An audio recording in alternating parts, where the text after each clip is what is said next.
All right, OM System Nature photographers, we need to talk. And let's talk about the MyMenu function found in the OM1, the OM1 Mark II, and even older bodies like the M1X and the M1 Mark III. The MyMenu feature is a great opportunity for you to take your most used menu items or menu items that you don't use that regularly, but when you need them, you seem to struggle finding them, and put them in a place where they'll be easy to find. This is one of the features about OM system cameras, and of course many other systems also have custom menu pages. But what I like is the ability to take these items and put them where you know you can find them quickly, easily, and repetitively. I find that this will help you be able to recall these items and not get too flustered in the field and get distracted and spend too much time on these things. So let's hop in to our camera and take a look. Howdy from West Texas. I'm Lee Hoy, professional nature photographer, and this is my YouTube channel, Lee Hoy Photography. I'm an OM System Ambassador, photography workshop instructor for Wildside Nature Tours of Precision Camera and Video, and contributing author for the Journal of Wildlife Photography. All right, so I have my trusty OM1 Mark II. This is my landscape macro body. This is the one that has the atoll on it, and I'm going to have you jump right into the menu with me. And so let's first take a moment, and if you've never used the MyMenu feature, or maybe you need a refresher, let's first talk about what you should do to add something to the MyMenu page. All right, so let's hop into the menu here. So I'm gonna press the menu button, and you see over here, I already have it highlighted, right? On the far right, so at the top are what we call the main menu tabs. So you can move quickly from one to the other using the front dial. So the My Menu tab is a custom menu page where you can assign the items you want. Now don't look at my screen and assume that those are going to be the top 5 that I recommend for you. But let's talk about what if we wanted to assign something to the My Menu, how would we do it? So just for grins, let's say I wanted to save the video type to a My Menu page so I could quickly make adjustments to frames per second or to my resolution, any other settings like that. Well, first thing I'm going to do, I'm going to press the red button when I have that particular menu item highlighted. I will then press the red button, okay? And you see this select My Menu to add. Now for video, I'm going to make that My 5. I don't have anything in there right now, so I'm going to select My 5. I'm going to highlight that using either the directional pad on back or the joystick. So either of those two options will help me move this feature quickly. So then I'm going to press the OK button, and that means it's now added to My 5. And you'll notice when we highlight that menu item, if you look to the far right, you will see the My 5. Okay?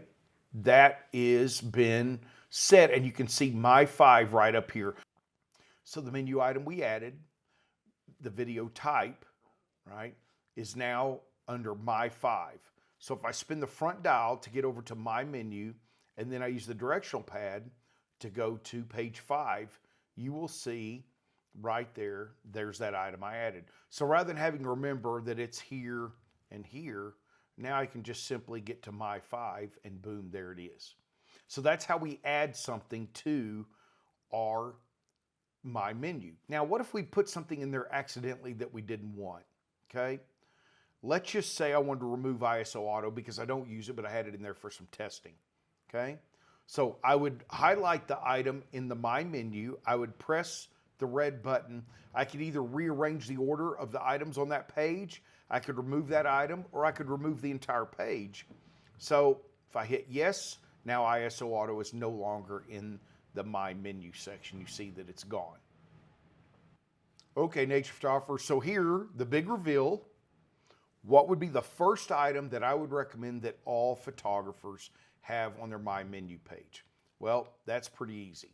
That is going to be card formatting. You can see that right here highlighted. Why would I recommend card formatting be number 1? That is something we do repetitively, frequently, and sometimes we need to do it quickly.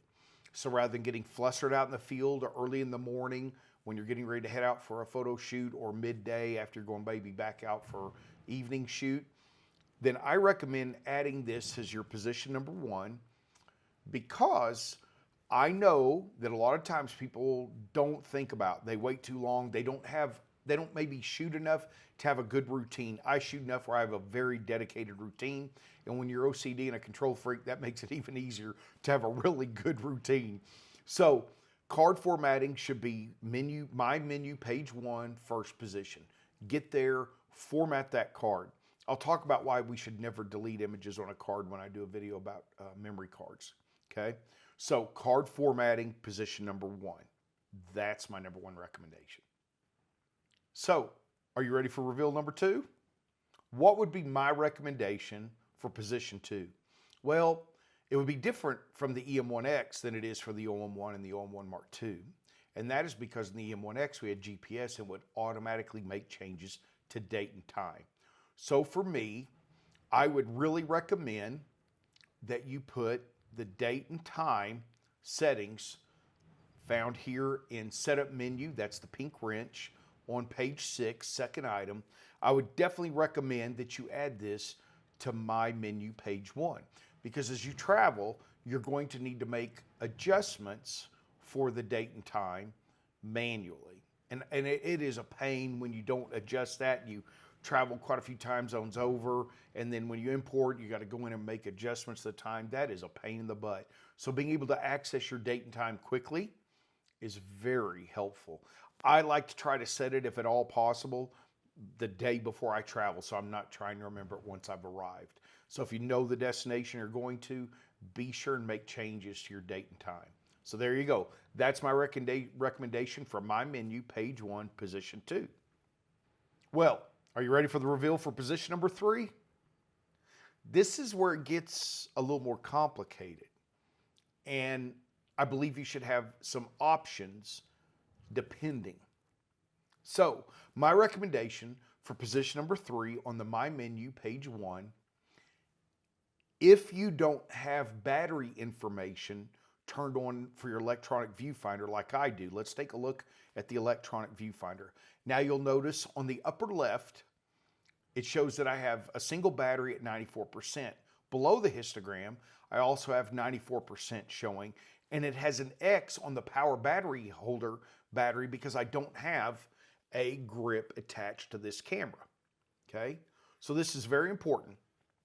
If you already show your battery information power in there, then this is not my number 1 recommendation. But if you don't, my number 1 recommendation is going to be your battery status. Okay, this is on the setup menu, pink wrench, page 5, battery status. And that way you can take a look at degradation, shot count, charge left on that particular battery. So that would be what I would recommend if you don't already have battery information shown in the electronic viewfinder. But what if you already do? Well, if you shoot wildlife, okay, and you don't necessarily have a lot of custom modes programmed, and you haven't programmed subject detection to a specific button, which I also do, and subject detection is found here in the AF menu, main menu tab, AF, and it's green, and it would be here on page 2 at the very top. This would be my recommendation for position 3 if you don't have it programmed to a specific button. So my top recommendations for position 3 on my menu 1 would be either battery status or subject detection.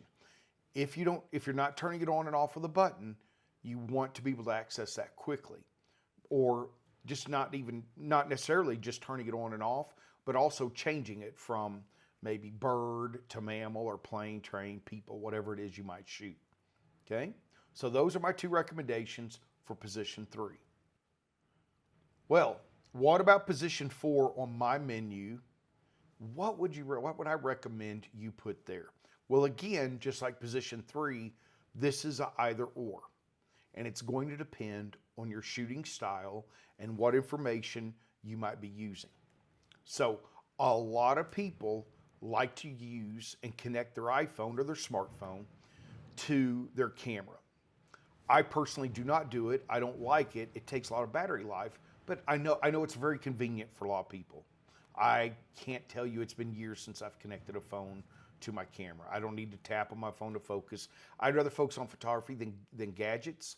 And that sounds funny from someone who likes technology the way I do, but I understand that for a lot of people it's very useful. So this item will also be found in the setup menu, pink setup menu, the wrench again, and it's going to be found right here on page 4. Now, the reason it is grayed out on my screen is because my camera is connected by HDMI to my laptop for this recording. If I press it, that's why it can't be selected. So now you'll see why it can't be selected. So that is the Wi-Fi connection, and should you choose to connect your phone at times to your camera, I highly recommend you put this over there so you can find it quickly to get that connection done. Now, what I do like to use are the OM1 remote control, which is simply a simple shutter remote. I like to use it wireless, and I like to use them regularly. I use them for both photography and video. So usually they pair up and they remain paired, but should I need to make any adjustments, I want to be able to get to that quickly, and I'm going to put that in my menu position 4 instead of the Wi-Fi connection, because for me, I just don't use it that much. All right, now what would I put in position number 5? Once again, I have 2 options. The first would be related to the night vision function. Why night vision? Well, there are times that you are going to want to be able to brighten the screen in situations where WYSIWYG exposure, what you see is what you get, is not really accurate or necessary. Things like night sky photography, macro with a flash. You might be doing long exposures, because generally once you get above a second or 2, the live histogram and live highlight alerts are a lot less reliable. They're really not that useful. And exposure at that point becomes a bit of experience, knowledge, experimenting, right? So then in low light photography for composition, right, and particularly macro with low light situations when you're very close to your subject, we want to brighten the screen using night vision. So I would definitely recommend adding this. Now, I program it to a button for custom modes. And someday I'll do videos on some of the custom modes, things like that I like to program. But for now, night vision is a very handy tool when you know how to use it and you know what it does. It will brighten the screen, but it will also make your live histogram and your live highlight alerts no longer accurate. But in all the situations in which I use it, I am not relying on the histogram or the live highlight alerts pre-capture at all. Obviously, post-capture, my highlight alerts and histograms will still be accurate and extremely beneficial. So that is night vision. Now, if you don't see yourself using night vision, what would be my alternate choice if you choose not to use night vision? Well, it's sort of related, but it's a little less direct, and that is going to be found again in the pink setup menu, and that is going to be to go to the electronic viewfinder adjustment, okay, or the monitor adjust. With this tool, with this menu item, I can actually brighten or darken the electronic viewfinder and the monitor, the LCD screen on the back. Why would I put that in my menu? Well, there are times where, particularly for like night photography, you do not want a bright viewfinder to mess up your night vision if you're going to look through your viewfinder. Quite often for night sky, I'm actually using the monitor, and I still reduce the brightness of the monitor to not affect my night vision so I don't have light bleeding into my image, and just so that I don't mess up other people's images as well if I have other people photographing around me. You must be able to keep track of when you make these adjustments. Another time, I often tell people to reduce the exposure, or the brightness, I should say, of their monitor or their viewfinder, is if when you properly expose an image by exposing to the right, to you it always looks too bright. Well, if you need to fool yourself mentally, darken your LCD or viewfinder and your image won't look so bright and it'll fool you. You don't really need to do that, but for a lot of people, I've done that on a few cameras for people because they just They just couldn't get through their mind. We're not worried about what an image looks like on the back of the camera. We're worried about how it's going to look in post-processing. So I really want you to understand the importance of when you brighten it, when you darken it, how that can have an effect on your photography or your vision, and when you should and should not do that. But if you're going to, you want that in MyMenu because you don't want to make adjustments at all and then not remember how to fix it back. So that would be for position 5, my 2 recommendations. Now hold on, before you go somewhere, I have a couple of bonus recommendations, okay? What would those be, Lee? Well, I'm glad you asked. Here would be my first bonus recommendation. If you own the 100 to 400 lens, there is a lens image stabilization priority feature that you should always have turned on, but not have it turned on for any other lens. Let's take a look in the menu and find out where that is. So I was last here in the pink setup menu. I need to go to the camera menu 1, right? Main menu, camera 1. And we are going to go to page 8. Down at the bottom, you'll see Lens IS Priority. With the 100 to 400, this should always be turned on, but it must be turned off for all other lenses that are currently in the OM system lineup. Okay? So that's important. If you own the 100 to 400, make sure to put this on, but you need to turn it off. So instead of trying to remember that it's on page 8 under camera menu 1 on the main menu tab, just save it to MyMenu and you'll have quick and ready access to it. All right, what would be bonus recommendation number 2?